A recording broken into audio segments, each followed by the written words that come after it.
Hey guys.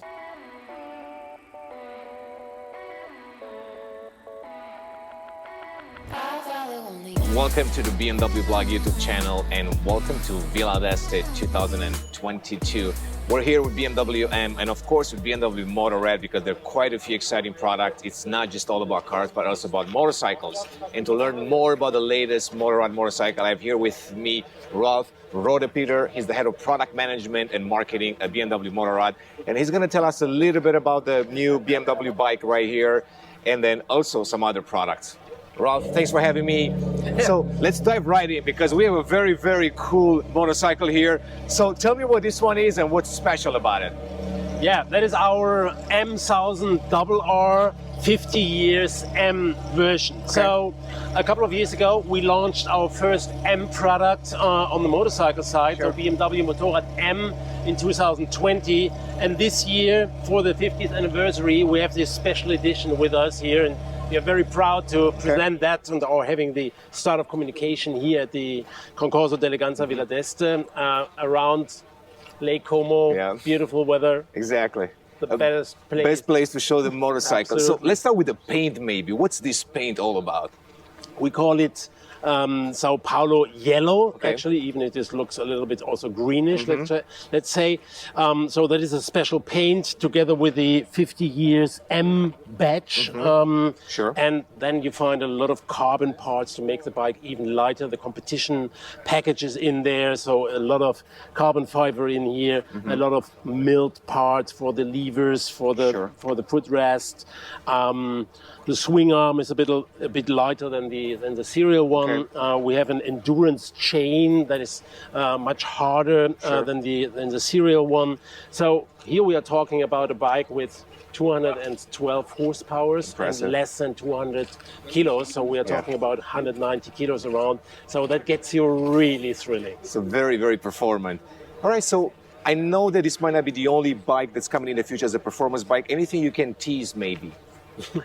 Yeah, we started, as I said, in 2020 with the first M, the M1000RR, and that will not be our only M model, I can tell. So in the next 12 months, you will see some additional new M models under the brand of BMW Motorrad, together with our car colleagues. Okay. Any word on market availability? This bike you can buy from today, or actually from yesterday on. It will only be available this season. This color code and with these special parts on and with badge is only this summer from now till November. But the M1000RR is in other colors available in the typical M color shades. It will still be on the market. Sure. So electrification is a huge topic for BMW Group and naturally for BMW Motorrad also. And I recently had a chance to visit a plant in Berlin. I saw the production line on the CE04. So let's maybe talk about that, how electrification is impacting your product lineup, but also specifically what's exciting about the CE04. That is, of course, something that will go on. That will not be our only electric bike for sure. There is more to come, but we are really surprised how well the bike is taken by the market. So, you know, in Europe we had the launch in March already. In the US it will come in the next months, in June. The CE04 is really a huge success at the moment. And we are really overwhelmed because it was also risky, that bike, because we said, hey, in these terms we are really want to do something different. You know that the design is very different to everything that you find on the market. And we said, hey, we want something that gets really into this avant-garde part of the market, even if it is a very useful bike for the city, but it is something different. And it was, I can tell you, it was not easy inside the company to really get that through. When we had the first design sketches and I was totally blown away. I said, hey, yes, exactly like that we want to have it. And a couple of years ago, we had the concept link here in Villa d'Este, and actually the serial bike looks more or less like the concept. And that was, can you imagine, not really easy inside the company to get all this in. Because a lot of people ask, oh, why the bench with the air under it and such things. And I'm very happy that we managed that, because I think that our customers loves it. That's very interesting. So Of course, when it comes to electrification and either cars or bikes, range it's an important factor. So maybe some specs on the CE04. Yeah, it has a range, an official range of 130 kilometers. Okay. That is really measured. So that is something that you will have, that you will find. So real life in your driving, yeah, basically. Yeah. Okay. Of course, when you're speeding up all the time, it's a little bit below, but that is something that you can really reach with this bike. Sure. So from your perspective, how do you see this future being combined with electrification on bikes, but also conventional bikes? Because I'm assuming there's still a lot of customers, they still want a traditional bike, not just electrification. So how is that going to evolve in the future? Yeah, in contrast to the car side, we don't have very much space in a bike.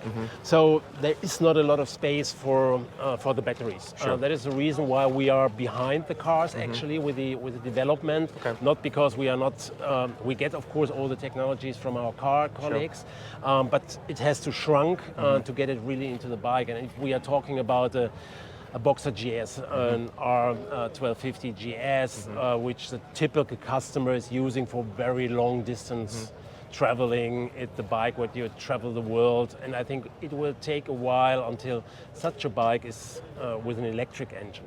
Here we need, for the next couple of years, we will definitely need the combustion engine to fulfill the need of our customer, that they have really long distance traveling possibilities. Sure.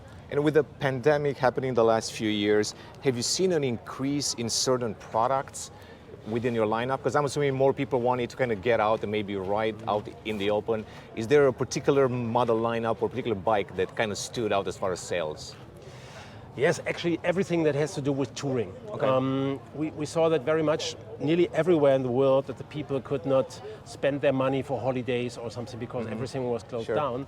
And so they bought themselves a motorcycle that was safe. You're alone under your helmet and you have the chance to travel and ride around. So we really were very successful in that 2 years. And we saw that especially the touring bikes, as I said, the GS, the big Boxer GS or the GS Adventure, typical bikes for touring, for longer distances, where you can easily ride 600 kilometers a day without having a steel butt. Yeah, exactly. So I know it's not always a fair question to ask, but if you were to pick your favorite child out of all the bike lineup, which would be your favorite bike, personal bike?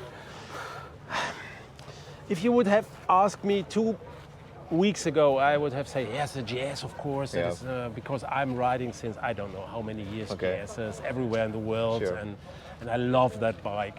But 2 weeks ago, we have been on our test area with also with the M1000RR. Okay. And even if that is not made for touring, of course, but it is such a big fun to ride such a bike. We had powerful bikes before, no question about it. But that is not only power, that is this preciseness of the bike, it is the lightness of the bike that really impressed me so much that I would say I have a new favorite. You have a new favorite? Yeah. Thank you so much for the information. I really appreciate it. I definitely look forward to seeing, especially the CE04 on the road in the US. I'm assuming it will be quite popular, especially in California. And I'm sure we'll see a lot more interesting products coming out down the line. So thank you for that. And guys, thanks for watching. Ralf, thank you once again. This is it from Lake Como. Beautiful weather today and beautiful bike here. And stay tuned for a lot more content. I follow only